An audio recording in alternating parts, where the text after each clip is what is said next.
ایک جو important figure ہیں وہ تو آیت اللہ خامنائی ہیں اور انہی کو ٹارگٹ کیا جا سکتا ہے ساتھ، اور وہ کہا جا رہا ہے کہ انہی کو ٹارگٹ کرنا ہے۔ کل وہ اچانک مسجد جمکران میں گئے جو کہ بڑی ایک ان کے لیے ایک اہم مسجد ہے، تو آپ کو لگتا ہے کہ آیت اللہ خامنائی کو ٹارگٹ کر کے پھر رجیم چینج کی طرف بڑھا جا سکتا ہے؟ امریکہ کا یہ ہدف بھی ہے؟ دیکھیے، سب سے پہلی بات تو یہ ہے کہ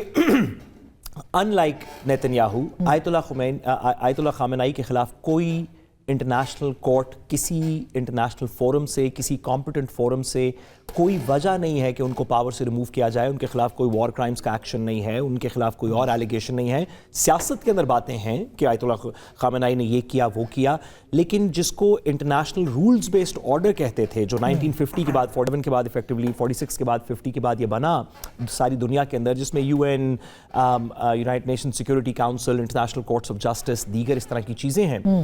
جو انٹرنیشنل رولز بیسڈ آرڈر ہے، اس کے مطابق ماضی میں جب بھی آپ نے کہیں پہ رجیم چینج کا کہا تو اس کے پیچھے کسی وار کرائم کی ایلیگیشن تھی، کسی اور ایسی چیز کی ایلیگیشن تھی، ویپنز آف میس ڈسٹرکشن، دیگر اس طرح کی ایلیگیشنز تھیں۔ اس وقت خامنائی صاحب کے خلاف ایک رجیم چینج یا ان کو مار دینے کا یا ختم کر دینے کا یا ہٹا دینے کا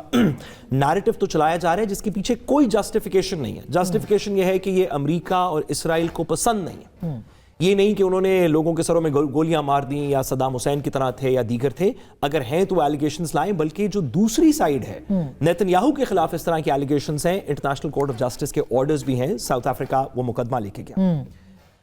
تو ایک بات تو ہمیں تسلیم کرنی چاہیے کہ اس وقت کوئی انٹرنیشنل لا، کوئی ریشنالٹی، کوئی گیو اینڈ ٹیک نہیں ایگزسٹ کرتا، جو جس طرح وینزویلا کے اندر ہوا، جس طرح دیگر جگہوں پہ ہوا، یہ ایک نیا ورلڈ آرڈر کریٹ ہو رہا ہے جو رائٹ از مائٹ کی بیسس کے اوپر زیادہ کریٹ ہو رہا ہے۔ بالکل۔ سیریا میں بشار الاسد تھے،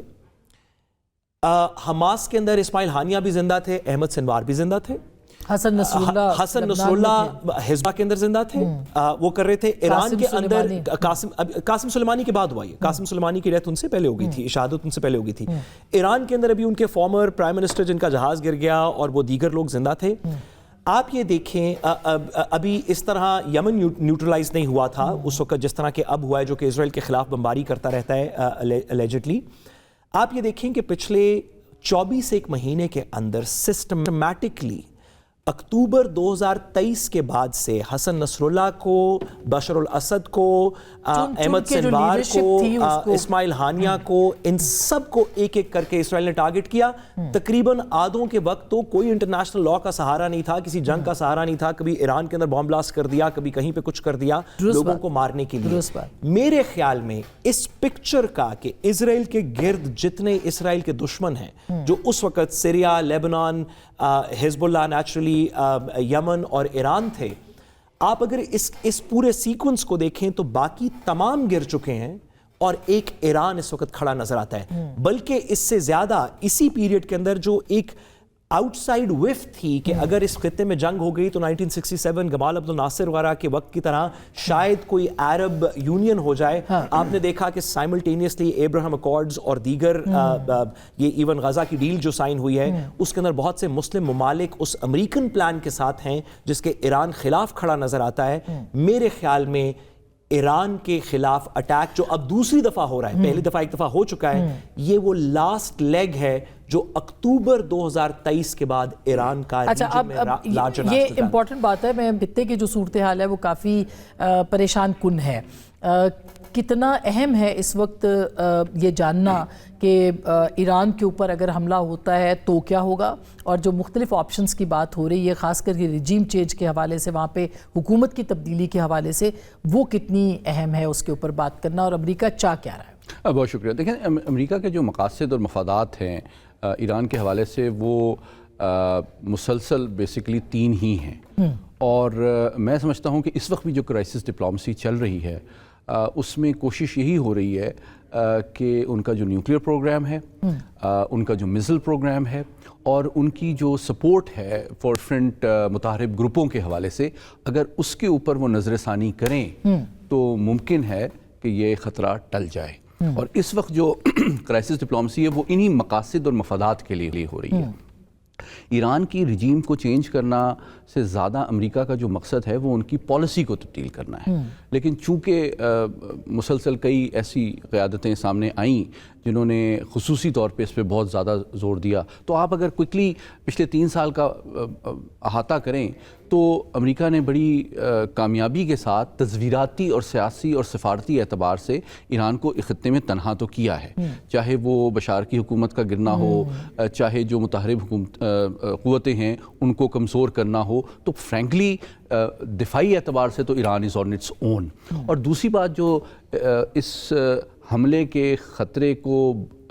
تقویت دیتی ہے وہ 2 بنیادی وجوہات ہیں. ایک تو یہ کہ ایران کا چونکہ ایک نظریاتی سیاسی نظام ہے تو ایک نظریاتی حکومت کا کمپرومائز کرنا ایک نظریے کے اوپر کمپرومائز سمجھا جاتا ہے، اس لیے it becomes less likely than a pragmatic realist popular leader جو کہ قومی سلامتی کے تقاضے کے لیے کمپرومائز بھی کر سکتا ہے اور عوام کو قائل بھی کر سکتا ہے. لیکن ایک نظریاتی حکومت اگر میں پولیٹیکل سائنس کے طالب علم کی حیثیت سے کہوں تو وہ اس کے امکانات کم ہوتے ہیں کیونکہ اس کے لیے وہ ایک ریٹریٹ سمجھا جاتا ہے. دوسری بات کہ 5 ایسے میں سمجھتا ہوں بہت ورینگ سائنس ہیں جو کہ اس کو بہت لائکلی بنا دیتے ہیں اس وقت کسی حملے کو. نمبر 1 یہ کہ آپ نے دیکھا جو مغربی طاقتیں ہیں امریکہ کی جو حلیف ہیں، چاہے وہ آسٹریلیا ہے، برطانیہ ہے، فرانس ہے، انہوں نے اپنے سفراء کو نکالا اور اپنے سٹیزنز کو وارننگ دی کہ آپ ایران چھوڑ دیں. دوسری بات کہ فلائٹس بھی جو فلائٹس ہیں ویسٹرن ایئر لائنس کی وہ بھی کافی اپنی روٹس چینج کر چکی ہیں. تیسری بات یہ ہے کہ عرب ممالک نے جس طرح سے ہائیسٹ لیول پہ ایران کو ایشورنس دی ہے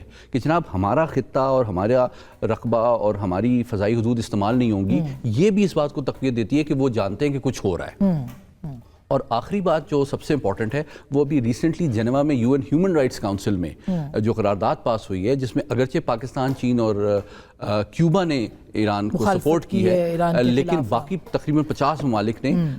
ایک کیس بلڈ کیا جا رہا ہے رسپانسبلٹی ٹو پروٹیکٹ کا، جس میں مغربی میڈیا آپ دیکھتے ہیں بہت زیادہ بڑھا چڑھا کے جو ہلاکتوں کی تعداد بڑھا رہا ہے تاکہ جو ایک ملٹری انٹرونشن ہے اس کے لیے رائے ہموار کی جا سکے. تو یہ 5-6 چیزیں اگر آپ ان کو پیس ٹوگیدر کریں تو لگتا یہ ہے کہ اس کے امکان کافی زیادہ ہے کہ حملہ ہو. فاتح صاحب ایک متبادل قیادت تو وہاں پہ دستیاب نہیں ہے جس پہ مارکو روبیو نے بھی کہا کہ ہمیں نہیں لگتا کہ وہاں پہ کوئی ایسی قیادت موجود ہے جس کے لیے کہ ہم فوری طور پر حملہ کریں رزلٹ مل جائے. آپ کو کیا لگتا ہے کہ جیسے ڈاکٹر صاحب نے کہا کہ پہلے تو نیوکلیئر ویپنز کا تھا، اب ان کا رجیم چینج کا بھی ایک منصوبہ ہے، ان کو کامیابی مل سکتی ہے ایران کو اس صورت میں امریکہ کو؟ دیکھیے امریکہ کو کامیابی ملنے کے لیے اگر جو بھی ان کا اپنی کیلکولیشن ہے اور وہ کیلکولیشن آج کل مغربی میڈیا میں اس کا بڑا ذکر ہو رہا ہے، بڑے بڑے آرٹیکلز آ رہے ہیں اور تفصیل سے تجزیہ بھی آ رہا ہے، اس میں جو پوائنٹس وہ لکھتے ہیں وہ یہ کہ جی ایک تو یہ کہ ایران جتنا اس وقت ملٹریلی کمزور ہے پہلے کبھی نہیں رہا، کیونکہ پچھلے 1.5-2 سال میں جو کچھ ہوا ان کے اوپر جو اٹیکس ہوئے وغیرہ وغیرہ، تو ان کا جو ایک ریجن میں ایک خوف تھا وہ اب اتنا نہیں ہے. نمبر 1. نمبر 2 یہ کہ ان کے ساتھ جو ان کے جن کو سو کالڈ پراکسیز کہتے تھے تو وہ حزب اللہ ہو گیا، حماس ہو گیا، وہ ان کی بھی اب ظاہر بات ہے ان کو بھی بہت نقصان اٹھانا پڑا ہے. تو ملیٹریلی ایران ہے وہ والنریبل ہے اور یہ وہ سمجھتے ہیں. دوسری چیز یہ کہ انہوں نے دیکھا کہ جی کس طریقے سے جو مظاہرے ہوئے وہاں پہ ایک انٹرنل ڈسینٹ تو ہے اور بڑی مشکلات بھی ہیں. اچھا اب وہ جو پچھلے چند ہفتے پہلے جو بڑے وسیع اسکیل پر مظاہرے ہوئے تھے اس میں میں تو ماننے کو تیار نہیں کہ وہ مکمل طور پر آرگینک تھے. ان میں ظاہر بات ہے جلدی میں تیل پھینکا جاتا ہے، آرگینک بھی ہوں گے اس میں کوئی شک نہیں ہے، لیکن جتنا ان کو بڑھایا چڑھایا گیا اس میں امریکہ، اسرائیل یہ وہ تو خود مانتے ہیں کہ جی ہم اس طرح کام کرتے ہیں، تو وہ بھی شامل تھا. تو میرے خیال میں یہ تمام تر معاملات کو دیکھتے وہ سمجھتے ہیں کہ جی اس سے بہتر موقع ان کو رجیم چینج کا نہیں ملے گا. میں کئی جگہ یہ بھی پڑھ رہا تھا کہ جو رائٹ ونگ کامنٹیٹرز ہیں آسما امریکہ میں اور ویسٹرن، وہ یہ بھی کہہ رہے ہیں کہ جی جو ایران کا جو انقلاب تھا 1979 کا اب اس کی جو ایک مدت تھی وہ پوری ہوتی جا رہی ہے. تو یہ جو لمحہ ہے اس وقت دے آر ایٹ دیئر ویکسٹ. تو اگر کچھ کرنا ہے تو اس وقت کریں، اور ٹرمپ کا آپ نے دیکھ بھی لیا کہ وہ ٹریگر ہیپی ہوا ہوا ہے. لیکن دوسری طرف جو میرے خیال میں بڑی اہم چیز ہے جس کا آپ نے ذکر کیا کہ اگر خدا نخواستہ یہ ہو بھی جاتا ہے تو پیچھے کیا، نہ کوئی اپوزیشن ہے نہ گراؤنڈ. جو وہ شاہ کے جو صاحبزادے ہیں وہ سوشل میڈیا پہ تو بڑے ایکٹیو ہیں، اسرائیل کی ان کو بڑی سپورٹ ہے، گراؤنڈ پہ تو کچھ بھی نہیں ہے ان کے پاس. تو اگر یہ ہوتا ہے تو اس کے بعد کیا ہوگا؟ اور یہ خطرہ اور یہ خدشہ جو ہے یہ بالکل موجود ہے کہ اگر اس طرح کی کوئی چیز ہوتی ہے، رجیم چینج ہوتی ہے، تو اس کے بعد جو ایک ڈی اسٹیبلائزیشن ہوگی، جو غیر یقینی کی صورتحال ہے، وہ سب کو افیکٹ کرے گی، بالکل بشمول بائی دا وے پاکستان تو بالکل ابھی بھی جو بحری بیڑا ہے وہ پاکستان اور عمان کے بیچ میں 450 کلومیٹر دور ہے.